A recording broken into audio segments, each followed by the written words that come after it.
한 사건이 보도되며 독일 건축계가 떠들썩했습니다. 독일 출신 저명한 도시설계 전문가가 동북아의 한 나라에서 겪은 일이 화제가 되고 있습니다. 휠체어를 탄 딸과 지하철을 타던 중 예기치 못한 사고가 발생했죠. 딸이 실수를 하자 주변 승객들이 그들을 주목했고 누군가 긴급 호출 버튼을 눌렀습니다. 곧 영무원이 나타나 그 가족을 어디론가 데려갔습니다. 몇 달 전 일본에서 모욕을 당한 기억이 있던 그는 최악을 예상했죠. 하지만 그를 기다린 것은 전혀 다른 결말이었습니다. 이 경험은 국제포럼에서 소개되며 세계의 이목을 끌었습니다. 과연 무슨 일이 벌어졌을까요? 한국에서 겪은 에드워드 라인하르트의 증언을 지금 공개합니다. 제 딸이 지하철에서 실수를 했습니다. 일본에선 그게 범죄였습니다. 사람들은 우리를 쳐다보지도 않았죠. 아니, 쳐다봤지만 못 본 척했습니다. 더 잔인한 방식으로 말입니다. 그래서 저는 한국도 똑같을 거라 믿었습니다. 그러나 그날 지하철 문이 열렸을 때 모든 게 뒤집혔습니다. 저는 에드워드 라인하르트, 독일 출신 건축가입니다. 베를린, 함부르크, 뮌헨의 공공건축을 설계했죠. 20년간 인간을 위한 도시를 만들어 왔습니다. 적어도 저는 그렇게 믿었습니다. 하지만 제 딸 에밀리가 태어나고 그 아이가 휠체어에 앉게 된 순간 세상은 제가 아는 도시가 아니었습니다. 제가 설계한 경사로는 너무 가팔랐습니다. 제가 만든 출입구는 휠체어가 지나가기엔 비좁았죠. 저는 도면 위에서 인간을 생각했지만 진짜 인간은 보지 못했습니다. 그게 제 첫 번째 절망이었습니다. 두 번째 절망은 일본에서 찾아왔습니다. 오사카였습니다. 아내 카타리나와 저는 에밀리를 데리고 짧은 여행을 떠났죠. 딸아이가 일본 애니메이션을 좋아했거든요. 그 아이의 미소를 보고 싶었습니다. 단 한 번이라도 말입니다. 그런데 식당에서, 지하철에서, 거리에서 우리는 환영받지 못했습니다. 아니, 정확히 말하면 투명인간 취급을 받았죠. 사람들은 우리를 쳐다봤습니다. 그러나 눈을 마주치진 않았습니다. 휠체어 소리가 들리면 고개를 돌렸죠. 에밀리가 웃으면 표정을 굳혔습니다. 그들은 한마디도 하지 않았습니다. 그게 더 잔인했습니다. 말로 거절당하는 건 견딜 수 있습니다. 하지만 침묵으로 지워지는 건 견딜 수가 없었습니다. 그리고 그날이 왔습니다. 오사카 지하철, 점심시간이었습니다. 사람들로 가득 찬 차량 안에서 에밀리가 실수를 했죠. 휠체어 아래로 노란 액체가 번졌습니다. 냄새가 퍼졌습니다. 시간이 멈췄습니다. 아니, 제 심장만 멈춘 것 같았습니다. 사람들의 시선이 일제히 우리를 향했습니다. 그러나 아무도 움직이지 않았죠. 아무도 말하지 않았습니다. 그저 눈살을 찌푸리고 코를 막고 멀리 물러섰을 뿐입니다. 카타리나는 떨리는 손으로 가방을 뒤졌습니다. 에밀리는 작은 목소리로 미안하다고 반복했죠. 저는 무릎을 꿇고 바닥을 닦았습니다. 죄인처럼 말입니다. 그때 한 중년 남성이 영무원을 불렀습니다. 저는 그 순간을 평생 잊을 수 없습니다. 영무원이 왔습니다. 정중했습니다. 그러나 차갑게 말했죠. 다음 역에서 내려주십시오. 저는 항변하지 않았습니다. 할 수 없었습니다. 우리는 다음 역에서 내렸고 사람들의 시선을 등에 지고 플랫폼을 걸었습니다. 그날 저는 깨달았습니다. 완벽함을 강요하는 사회는 불완전한 인간을 용납하지 않는다는 걸 말입니다. 일본은 질서정연했습니다. 깨끗했습니다. 조용했죠. 그러나 그 완벽함 속엔 인간이 없었습니다. 적어도 우리 같은 인간은 말입니다. 독일로 돌아온 후 저는 더 이상 도시를 설계할 수 없었습니다. 도면을 펼칠 때마다 오사카의 그 눈빛들이 떠올랐죠. 제가 만든 공간이 누군가에겐 감옥이 될 수 있다는 생각이 저를 짓눌렀습니다. 그러던 어느 날 에밀리가 웃었습니다. 텔레비전 화면 속에서 한국 예능이 나오고 있었죠. 저는 그 프로그램을 몰랐습니다. 하지만 딸아이의 웃음소리는 알았습니다. 오랜만에 듣는 진짜 웃음이었거든요. 아빠, 나 한국 가고 싶어. 에밀리가 말했습니다. 저는 망설였습니다. 한국도 일본과 비슷하지 않을까? 아시아의 질서정연한 문화, 타인에게 피해주지 않기를 강조하는 사회. 또다시 우리를 침묵으로 밀어낼 게 분명했습니다. 하지만 딸의 눈빛을 외면할 순 없었습니다. 그래서 저는 비행기 표를 끊었습니다. 마지막 희망처럼 말입니다. 인천공항은 깨끗했습니다. 너무 깨끗했죠. 복도는 반짝였고 안내판은 정확했습니다. 사람들은 질서정연하게 움직였습니다. 일본과 똑같았습니다. 저는 에밀리의 휠체어를 밀며 불안을 느꼈습니다. 카타리나도 마찬가지였죠. 우리는 말없이 서로를 쳐다봤습니다. 그 눈빛만으로 충분했습니다. 여기도 똑같겠지 하는 두려운 말입니다. 공항철도를 타고 서울역에 도착했습니다. 사람들이 많았습니다. 출근 시간대였거든요. 지하철로 갈아타야 했죠. 괜찮을 거야. 카타리나가 작게 속삭였습니다. 하지만 그녀의 손은 떨리고 있었습니다. 저도 마찬가지였죠. 2호선 지하철에 올랐습니다. 신촌으로 가는 길이었습니다. 차량 안은 붐볐습니다. 출근하는 사람들, 학생들, 어르신들로 가득했죠. 저는 휠체어 공간에 에밀리를 세웠습니다. 사람들이 우리를 쳐다봤습니다. 시선이 느껴졌죠. 그러나 아무도 말하지 않았습니다. 침묵이었습니다. 오사카의 그 침묵 말입니다. 제 심장이 빨라지기 시작했습니다. 시청역을 지났습니다. 에밀리가 몸을 움찔했습니다. 저는 알았습니다. 딸아이의 표정만 봐도 알 수 있었죠. 아빠. 작은 목소리였습니다. 그리고 그 순간이 왔습니다. 휠체어 아래로 노란 액체가 흘러나왔습니다. 천천히, 그러나 멈출 수 없이 번져나갔죠. 바닥을 타고 냄새를 풍기며 우리의 존재를 지하철 앞 모든 사람에게 알렸습니다. 시간이 멈췄습니다. 아니, 제 호흡만 멈춘 것 같았습니다. 에밀리가 울기 시작했습니다. 미안해, 아빠. 미안해. 카타리나는 가방을 뒤지며 손을 떨었습니다. 저는 무릎을 꿇었습니다. 또다시 말입니다. 사람들의 시선이 우리를 향했습니다. 일본의 그 순간이 되살아났습니다.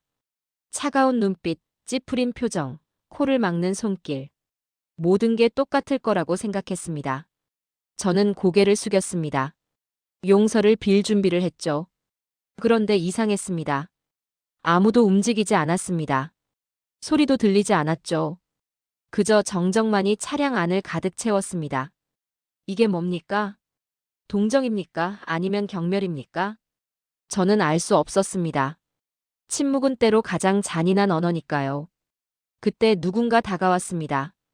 70대쯤 되어 보이는 한국인 할머니였습니다. 작은 체구의 흰 머리, 주름진 손을 내밀며 뭔가를 말했죠. 저는 한국어를 몰랐습니다. 할머니의 표정은 굳어 있었습니다. 목소리는 단호했죠. 그 순간 옆에 서 있던 20대 청년이 영어로 통역했습니다. 할머니께서 말씀하십니다. 딸을 제대로 돌보라고요. 심장이 얼어붙었습니다. 역시 똑같구나. 한국도 일본과 다를 게 없구나. 저는 고개를 더 깊이 숙였습니다. 변명할 수 없었습니다. 우리는 민폐였으니까요. 불완전한 존재였으니까요. 카타리나가 흐느꼈습니다. 소리 없이, 그러나 온몸으로 울고 있었죠. 에밀리는 미안해를 반복했습니다. 저는 죄인이었습니다. 아버지로서, 남편으로서, 인간으로서 말입니다. 그런데 그때였습니다. 젊은 여성 한 명이 벽 쪽으로 걸어갔습니다.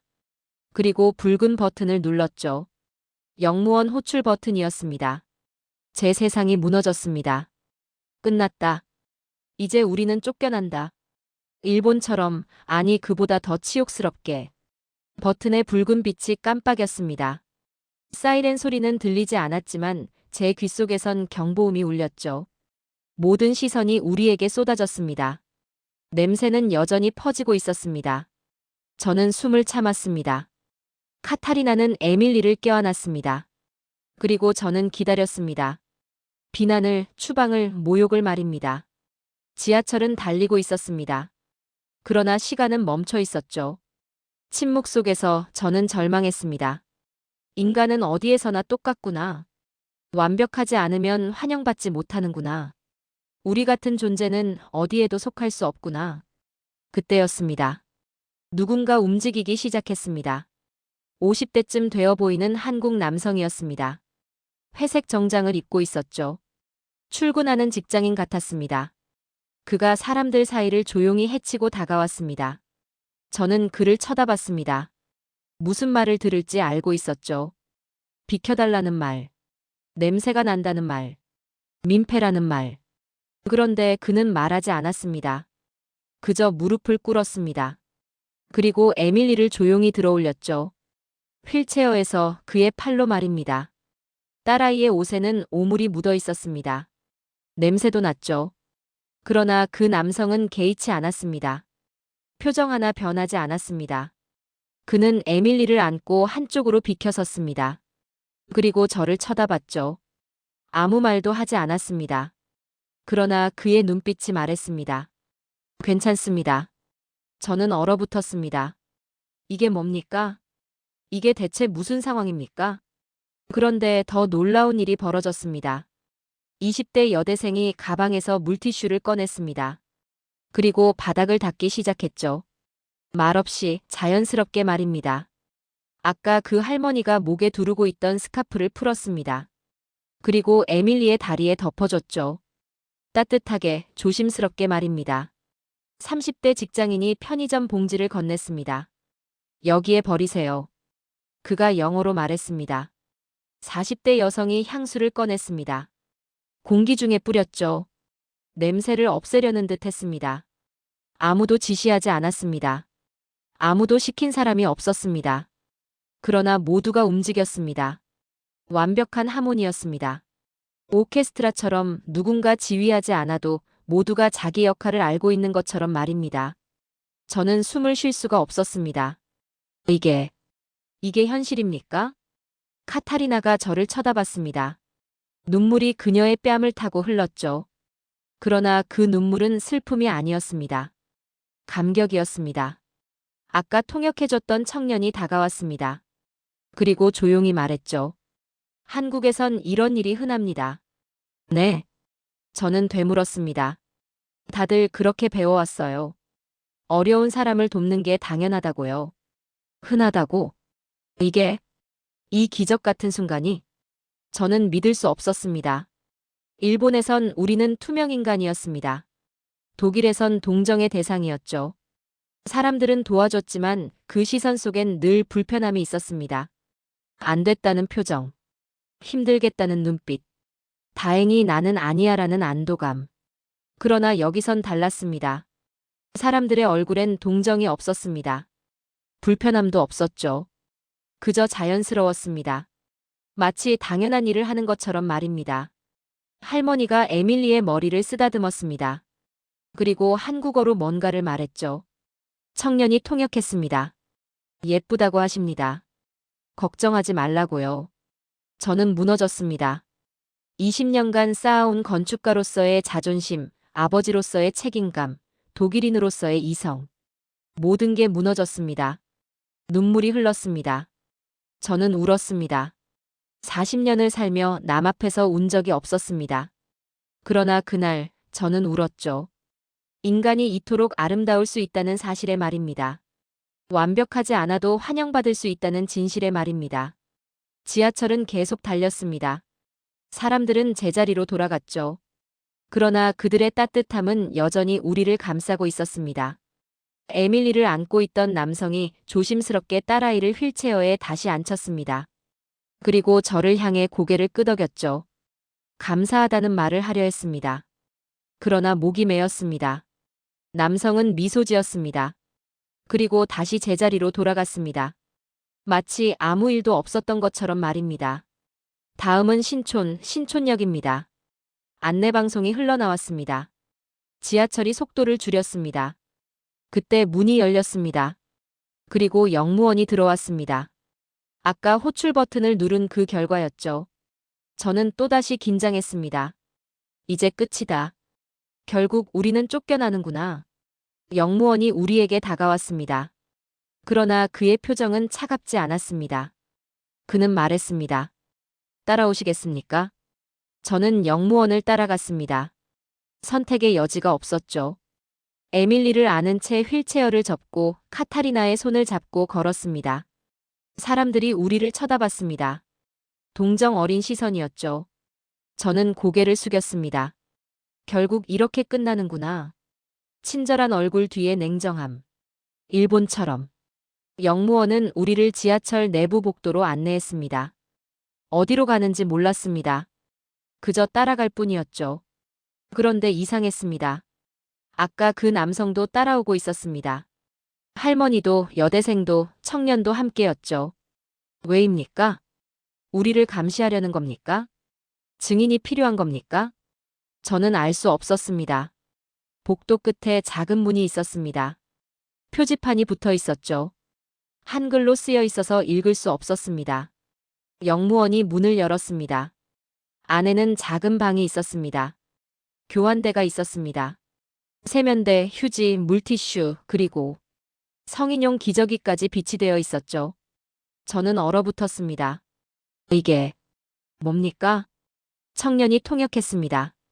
장애인 기저귀 교환실입니다. 지하철역마다 있어요. 있다고? 지하철역마다? 저는 믿을 수 없었습니다. 독일에도 이런 시설은 흔치 않았습니다. 있어도 병원이나 특수시설에만 있었죠. 그런데 지하철에? 그것도 역마다? 영무원이 한국어로 뭔가 설명했습니다. 청년이 다시 통역했죠.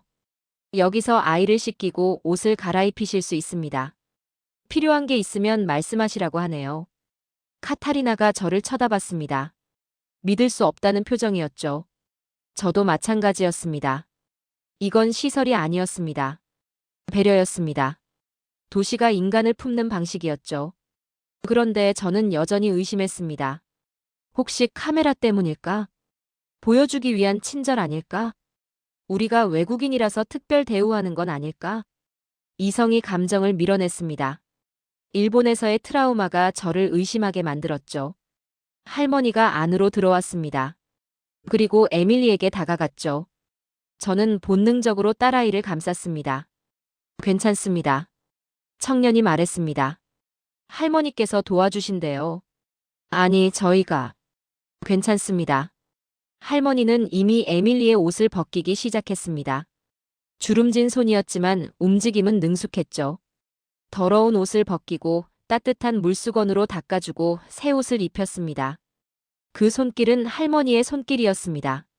친손녀를 돌보듯 자연스럽고 따뜻했죠. 저는 그 모습을 보며 무너졌습니다. 논리로 설명할 수 없는 온기가 제 안을 파고들었습니다. 이건 시스템이 아니었습니다. 마음이었습니다. 여대생이 비닐봉지에 더러운 옷을 담았습니다. 남성이 휴지통을 가져왔죠. 모두가 자연스럽게 움직였습니다. 영무원이 밖으로 나갔다가 돌아왔습니다. 손에 쇼핑백을 들고 있었죠. 이건 청년이 설명했습니다. 역 안 편의점에서 가져온 옷입니다. 아이 치수에 맞을 거예요. 저는 말문이 막혔습니다. 새 옷? 누가 시킨 것도 아닌데.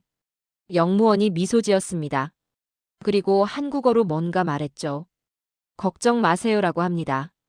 저는 지갑을 꺼냈습니다. 돈을 내야 했습니다. 이 모든 친절에 대한 대가를 말이죠. 20만 원을 꺼냈습니다. 받아주십시오. 제발. 그러나 모두가 손사래를 쳤습니다. 안 됩니다. 청년이 단호히 말했습니다. 우리는 돈을 받으려고 도운 게 아닙니다. 하지만 한국 사람들은 어릴 때 이렇게 배웁니다. 어려운 사람을 도와야 한다고요. 그게 사람의 도리라고요. 그 말에 저는 얼어붙었습니다. 도리? 이게 도리라고? 이 기적 같은 순간이 그들에겐 당연한 거라고? 남성이 제 손을 잡았습니다. 그리고 천천히 돈을 도로 제 손에 쥐어줬죠. 돈으로 우리의 마음을 계산하지 마십시오. 청년이 통역했습니다. 저는 부끄러웠습니다. 그들의 자존심이 저의 오만함을 깨뜨렸습니다. 저는 문명을 연구해온 사람이었습니다. 인간 중심 설계를 외쳐온 건축가였죠. 그러나 진짜 문명이 뭔지 몰랐습니다. 진짜 인간이 뭔지도 몰랐습니다. 에밀리가 새 옷을 입고 웃었습니다. 할머니가 머리를 쓰다듬어 줬죠. 카타리나가 흐느꼈습니다. 저도 눈물을 참을 수 없었습니다. 모든 사람이 조용히 방을 나갔습니다. 손을 흔들며 미소 지으며 말입니다. 영무원이 마지막으로 말했습니다. 천천히 가십시오. 서두르지 마세요. 문이 닫혔습니다. 그리고 우리 가족만 남았습니다. 작은 교환실 안에서 우리는 서로를 껴안았습니다. 저는 그날 처음으로 느꼈습니다. 문명의 희망을 말입니다. 그러나 동시에 의문도 들었습니다. 이게 진짜일까? 일시적인 친절일까? 아니면 이 나라의 본성일까? 저는 아직 확신할 수 없었습니다. 교환실 문을 열고 나왔을 때 사람들은 여전히 기다리고 있었습니다. 떠났을 줄 알았습니다. 각자 갈 길을 갔을 거라 생각했죠. 그런데 아니었습니다. 할머니, 남성, 여대생, 청년. 모두 복도에 서 있었습니다. 괜찮으세요? 청년이 물었습니다. 저는 고개를 끄덕였습니다. 말이 나오지 않았죠. 다음 열차 타시면 됩니다. 천천히 가세요. 그들은 우리를 다시 플랫폼으로 안내했습니다. 에밀리의 휠체어를 밀어주고 카타리나의 짐을 들어주고 저희가 안전하게 열차에 오를 때까지 함께 있었습니다. 다음 열차가 도착했습니다. 문이 열렸습니다. 남성이 에밀리의 휠체어를 들어올려 열차 안으로 옮겼습니다. 여대생이 짐을 건네줬죠. 그리고 그들은 플랫폼에 남았습니다. 손을 흔들었습니다. 할머니가 에밀리를 향해 손을 흔들었고 에밀리도 웃으며 손을 흔들었습니다. 문이 닫혔습니다. 열차가 출발했습니다. 창밖으로 그들의 모습이 점점 작아졌습니다. 그러나 그들의 따뜻함은 여전히 제 가슴 속에 남아 있었죠. 카타리나가 제 손을 꼭 잡았습니다. 이게 진짜야? 저는 대답할 수 없었습니다. 저도 확신할 수 없었으니까요. 신촌역에 도착했습니다. 우리는 내렸습니다. 호텔로 가는 길이었죠. 엘리베이터를 타고 지상으로 올라왔습니다. 서울의 거리가 펼쳐졌습니다. 사람들로 붐볐습니다. 자동차가 지나갔죠. 간판이 빛났습니다. 평범한 도시였습니다. 그러나 저는 더 이상 평범하게 보지 못했습니다. 호텔방에 도착했을 때 저는 창밖을 바라봤습니다. 서울의 불빛이 흘렀습니다. 네온사인, 가로등, 아파트의 불빛들이 도시를 밝히고 있었죠. 이곳은 다르네. 카타리나가 속삭였습니다. 저도 느꼈습니다. 이 도시는 달랐습니다. 건물의 구조가 다른 게 아니었습니다. 시스템이 특별한 것도 아니었죠. 사람들이 달랐습니다. 그들의 마음이 달랐습니다. 며칠이 지났습니다. 우리는 서울을 여행했습니다. 명동, 인사동, 남산.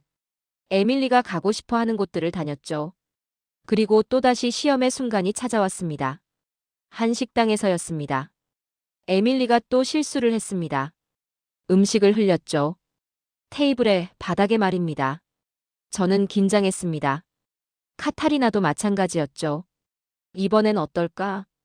지하철에서의 그 순간이 특별했던 걸까? 직원이 다가왔습니다. 젊은 여성이었습니다. 그녀는 웃었습니다. 괜찮아요. 그리고 재빨리 닦아냈습니다. 새 접시를 가져왔죠. 아이니까요. 걱정 마세요. 저는 눈물이 날 뻔했습니다. 또였습니다. 또다시 친절이었습니다. 거리를 걷다가 휠체어가 턱에 걸렸습니다. 2명의 학생이 달려왔습니다. 말없이 휠체어를 들어올렸죠. 고맙습니다. 저는 처음으로 한국어로 말했습니다. 서툴렀지만 진심이었죠. 학생들은 웃으며 손을 흔들고 갔습니다. 지하철에서, 식당에서, 거리에서, 공원에서. 한국은 저희에게 따뜻함을 보여줬습니다. 한 번이 아니라 계속해서 말입니다. 그제야 저는 깨달았습니다. 기적은 반복될 때 진실이 된다. 이건 보여주기 위한 친절이 아니었습니다. 특별 대우도 아니었죠. 이게 이 나라의 문화였습니다. 사람들의 본성이었습니다. 마지막 밤이었습니다. 호텔 방 창밖으로 서울의 야경이 보였습니다. 불빛들이 반짝였습니다. 차들이 지나갔죠. 사람들이 걸어 다녔습니다. 저는 노트북을 켰습니다. 그리고 새 파일을 만들었습니다. 제목을 입력했죠. 서울 프로젝트. 20년간 저는 건축물을 설계했습니다. 콘크리트와 철근으로 공간을 만들었죠. 그러나 그날 밤 저는 다른 걸 설계하고 싶었습니다. 사람을 말입니다. 아니, 정확히는 사람의 마음을 담은 공간을 말입니다. 카타리나가 다가왔습니다. 우리 여기서 살 수 있을까? 저는 그녀를 쳐다봤습니다. 사라질 것 같아. 그녀가 미소 지었습니다. 에밀리가 침대에서 웃고 있었습니다. 텔레비전에서 한국 예능이 나오고 있었죠. 아빠, 여기 사람들 진짜 착해. 딸아이가 말했습니다. 저는 고개를 끄덕였습니다. 그래, 착하다. 아니, 착한 게 아니라. 이게 사람이다. 진짜 사람 말이다. 창밖을 다시 봤습니다. 서울의 불빛은 네온이 아니었습니다. 사람들의 마음이었습니다. 빛나는 건 건물이 아니라 그 안의 사람들이었죠. 저는 그날 밤 결심했습니다. 이곳으로 돌아오겠다고 말입니다. 아니, 이곳에서 다시 시작하겠다고 말입니다. 건축가로서가 아니라 한 인간으로서 말입니다. 도시를 설계하는 게 아니라 사람을 품는 공간을 만들겠다고 말입니다. 한국이 저에게 가르쳐 준 것처럼 말입니다. 이곳에서라면 딸이 눈총이 아닌 미소 속에서 자랄 수 있을 것 같았습니다. 이곳에서라면 불완전한 우리 가족도 환영받을 수 있을 것 같았습니다. 저는 노트북에 첫 문장을 적었습니다. 건축은 재료가 아니라 마음으로 완성된다. 귀국날이 다가왔습니다. 짐을 쌌습니다. 호텔방을 정리했죠. 그러나 제 마음은 정리되지 않았습니다. 떠나고 싶지 않았습니다. 공항으로 가는 버스 안에서 저는 창밖을 계속 쳐다봤습니다. 서울의 거리가 지나갔습니다. 사람들이 걸어 다녔죠. 평범한 풍경이었습니다. 그러나 저에겐 더 이상 평범하지 않았습니다. 인천공항에 도착했습니다. 체크인을 하고 출국 수속을 밟았죠. 에밀리가 피곤해했습니다. 아빠, 나 또 올 거야. 딸아이가 말했습니다. 그래, 꼭 다시 오자.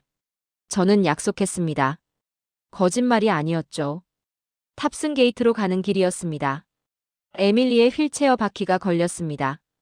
작은 턱이었지만 혼자선 넘기 어려웠죠. 그때 공항 직원이 달려왔습니다. 도와드릴게요. 그는 휠체어를 들어 올렸습니다. 그리고 웃었죠. 좋은 여행 되셨나요? 네. 정말 좋았습니다.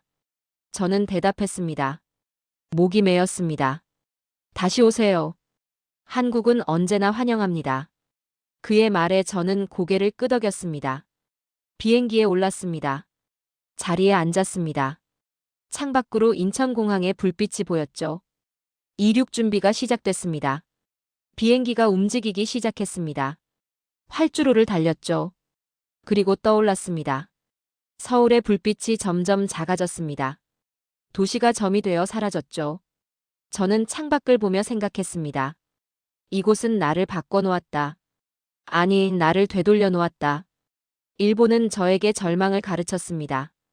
인간이 얼마나 냉정할 수 있는지 보여줬죠. 독일은 저에게 이성을 줬습니다. 시스템과 효율을 말입니다. 그러나 한국은 달랐습니다. 한국은 저에게 마음을 돌려줬습니다. 인간이 얼마나 따뜻할 수 있는지, 문명이 무엇을 향해야 하는지 보여줬죠. 저는 건축가였습니다. 도시를 설계하는 사람이었죠. 그러나 이제 알았습니다.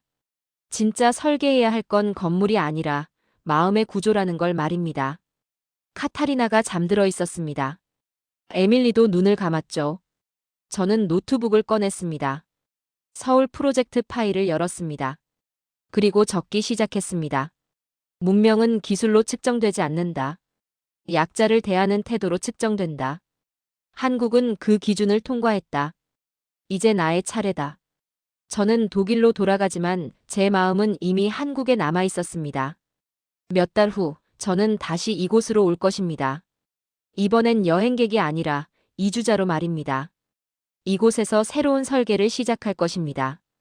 건물이 아니라 사람을 품는 공간을 말입니다. 한국이 저에게 보여준 것처럼 말입니다. 비행기는 계속 날았습니다. 구름 사이로 새벽빛이 보였습니다. 저는 미소 지었습니다. 한국은 제 인생의 새벽이었습니다. 그리고 이제 저는 그 빛을 따라가려 합니다. 베를린 공항에 도착했을 때 모든 게 낯설었습니다. 익숙한 도시였습니다. 제가 20년간 살아온 곳이었죠. 그런데 이상했습니다. 마치 처음 온 것처럼 느껴졌습니다. 사무실로 복귀했습니다. 동료들이 반겼습니다. 휴가 어땠나? 한국은 좋던가? 저는 짧게 대답했습니다. 사람이 있었습니다. 동료들은 웃었습니다. 무슨 말인지 이해하지 못하는 표정이었죠. 저도 예전엔 몰랐을 겁니다. 하지만 이제 알았습니다. 도시에 사람이 있다는 게 무슨 의미인지 말입니다. 책상 앞에 앉았습니다. 밀린 업무가 쌓여 있었습니다. 설계 도면, 회의 자료, 승인 서류들이죠. 그러나 저는 그것들을 보지 못했습니다. 대신 노트북을 열었습니다. 서울 프로젝트 파일을 열었죠. 그리고 작업을 시작했습니다. 며칠이 지났습니다. 밤을 새웠습니다. 주말도 반납했죠. 아내는 걱정했습니다. 괜찮아. 괜찮아. 이제 시작이야. 저는 대답했습니다. 한 달 후, 저는 상사에게 제안서를 제출했습니다. 인간 중심 공공건축 재설계안이라는 제목이었죠. 상사는 회의적이었습니다. 예산이 너무 많이 들어. 기존 방식으로도 충분해. 저는 물러서지 않았습니다. 충분하지 않습니다. 우리는 건물만 짓고 있습니다. 사람은 보지 못하고 있죠. 에드워드, 자네 한국 다녀온 후로 좀 이상해. 상사가 말했습니다. 이상한 게 아닙니다. 각성한 겁니다. 저는 단호했습니다. 결국 제 제안은 사내에서 주목받았습니다. 그리고 석 달 후 국제 건축 포럼에서 발표 기회를 얻었습니다. 베를린 컨벤션 센터였습니다. 500명이 넘는 청중이 모였죠. 건축가, 도시계획가, 정책위반자들이었습니다. 저는 단상에 올랐습니다. 심장이 뛰었습니다. 떨렸죠. 그러나 확신은 있었습니다. 프레젠테이션이 시작됐습니다. 화면에 서울 지하철 사진이 떴습니다. 이것은 한국 서울의 지하철역입니다. 저는 말했습니다. 겉보기엔 평범합니다. 다른 선진국의 지하철과 크게 다르지 않아 보이죠. 청중이 집중했습니다. 하지만 여기엔 특별한 게 있습니다. 다음 슬라이드로 넘어갔습니다. 장애인 교환실 사진이었습니다. 이것은 장애인 기저귀 교환실입니다. 모든 주요 역에 설치되어 있죠. 청중이 웅성거렸습니다. 그러나 중요한 건 시설이 아닙니다. 저는 목소리를 높였습니다. 중요한 건 사람입니다. 화면이 바뀌었습니다. 제 딸 에밀리의 사진이었습니다. 서울에서 웃고 있는 모습이었죠. 제 딸입니다. 장애를 가진 아이죠. 청중이 조용해졌습니다. 일본에서 우리는 투명 인간이었습니다. 독일에선 동정의 대상이었죠. 저는 천천히 말했습니다. 그러나 한국에선 달랐습니다. 우리는 환영받았습니다. 그날의 이야기를 했습니다. 지하철에서의 실수를, 사람들의 반응을, 할머니의 손길을, 남성의 따뜻함을 말입니다. 청중은 숨을 죽였습니다. 시설이 아니라 문화였습니다. 저는 강조했습니다. 구조가 아니라 철학이었습니다. 화면에 마지막 슬라이드가 떴습니다. 문명은 설계가 아니라 마음입니다. 영어로 썼지만 한국어 번역도 함께 적었죠. 문명은 설계가 아니라 마음이다. 박수가 터져나왔습니다. 청중이 일어섰습니다. 기립박수였죠. 저는 눈물을 참았습니다. 발표가 끝났습니다. 질의응답 시간이었습니다. 한 학생이 손을 들었습니다. 왜 하필 한국이었습니까? 다른 나라도 친절한 곳은 많지 않습니까? 저는 미소 지었습니다. 친절은 많은 나라에 있습니다. 그러나 한국은 달랐습니다. 잠시 멈췄습니다. 그들은 말하지 않았습니다. 행동했습니다. 친절을 보여주려 하지 않았습니다. 그저 당연하게 행동했죠. 그것이 문명입니다. 청중이 다시 박수를 쳤습니다. 포럼이 끝나고 여러 사람이 저를 찾아왔습니다. 악수를 청했고 명함을 건넸죠. 협업을 제안했습니다. 그러나 저는 이미 결정한 상태였습니다. 독일에서의 작업은 이제 끝났습니다. 다음 목적지는 정해져 있었죠. 호텔 방으로 돌아왔습니다. 노트북을 열었습니다. 이메일을 썼습니다. 한국 건축 회사들에게 보내는 이력서였죠. 제목은 간단했습니다. 한국에서 다시 시작하고 싶습니다. 버튼을 눌렀습니다. 이메일이 전송됐습니다. 창밖을 봤습니다. 베를린의 밤이었습니다. 익숙한 풍경이었죠. 그러나 제 마음은 이미 서울에 있었습니다. 저는 속삭였습니다. 한국, 곧 돌아가겠습니다. 이번엔 배우러 가는 게 아닙니다. 함께 만들러 가는 겁니다. 당신들이 보여준 따뜻함을 세상에 퍼뜨리러 말입니다. 이메일 답장이 왔습니다. 한국의 한 건축회사였습니다. 서울에 본사를 둔 곳이었죠. 당신의 철학에 공감합니다. 함께 일하고 싶습니다. 저는 그 이메일을 읽으며 울었습니다. 6개월이 지났습니다. 저는 다시 인천공항에 섰습니다. 이번엔 편도 티켓이었죠. 에밀리와 카타리나가 함께였습니다. 우리는 한국으로 이주하기로 결정했습니다. 아빠, 우리 진짜 여기 사는 거야? 에밀리가 물었습니다. 그래. 이제 여기가 우리 집이야. 저는 대답했습니다. 공항을 나섰습니다. 서울의 공기를 다시 마셨죠. 익숙하면서도 새로웠습니다. 회사 첫 출근 날이었습니다. 동료들이 저를 반겼습니다. 악수를 나눴죠. 에드워드 씨, 환영합니다. 함께 좋은 건축물 만들어요. 저는 고개를 끄덕였습니다. 건축물이 아니라 사람을 만들겠습니다. 동료들이 웃었습니다. 그러나 그 웃음은 조롱이 아니었습니다. 공감이었죠. 프로젝트가 시작됐습니다. 서울의 한 구청 건물을 재설계하는 일이었습니다. 저는 제안했습니다. 1층에 공공 휴게실을 만들겠습니다. 장애인, 노인, 임산부 누구나 쉴 수 있는 공간으로요. 예산이 부족한데요. 담당자가 말했습니다. 예산이 부족하면 다른 부분을 줄이면 됩니다. 화려한 로비보다 따뜻한 쉼터가 더 중요합니다. 저는 양보하지 않았습니다. 결국 제 의견이 받아들여졌습니다. 석 달 후 공사가 완료됐습니다. 개관식 날이었습니다. 구청장이 리본을 끊었죠. 시민들이 들어왔습니다. 한 할머니가 휴게실에 앉았습니다. 그리고 미소 지었죠. 여기 참 좋네. 그 한마디가 저에겐 어떤 상보다 값졌습니다. 1년이 지났습니다. 에밀리는 한국 학교에 다니기 시작했습니다. 처음엔 걱정했습니다. 적응할 수 있을까 하고요. 그런데 괜찮았습니다. 아니, 괜찮은 정도가 아니었습니다. 행복했습니다. 아빠, 오늘 친구들이랑 놀았어. 딸아이가 말했습니다. 친구들이 휠체어 밀어줬어. 재밌었어. 저는 가슴이 뭉클했습니다. 일본에선 상상할 수 없던 일이었습니다. 독일에서도 쉽지 않았던 일이었죠. 그러나 한국에선 자연스러웠습니다. 어느 날 저녁이었습니다. 회사 회식 자리였습니다. 동료들과 술을 마셨죠. 에드워드 씨는 왜 한국에 왔어요? 한 후배가 물었습니다. 저는 잠시 생각했습니다. 사람 때문입니다. 사람요? 네. 한국 사람들 때문이죠. 저는 그날의 이야기를 했습니다. 지하철에서의 기적을 말입니다. 동료들은 조용히 들었습니다. 그게 그렇게 특별한 일이었어요? 한 동료가 물었습니다. 저희에겐 당연한 건데요. 저는 미소 지었습니다. 그래서 더 특별합니다. 당연하게 선을 행하는 사회, 그게 진짜 선진국입니다. 동료들이 고개를 끄덕였습니다. 2년이 지났습니다. 저는 여러 프로젝트를 완성했습니다. 공공도서관, 복지관, 지역센터. 모두 사람을 위한 공간이었죠.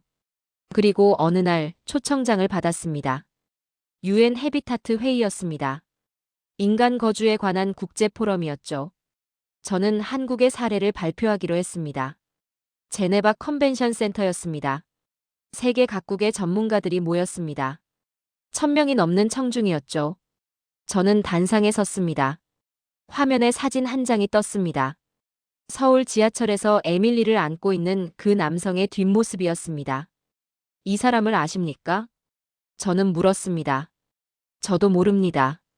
이름도 직업도 나이도 모르죠. 청중이 웅성거렸습니다. 그러나 이 사람이 제 인생을 바꿨습니다. 저는 천천히 말했습니다. 그날의 이야기를 했습니다. 모든 것을 말입니다. 절망을, 기적을, 깨달음을, 변화를 말이죠.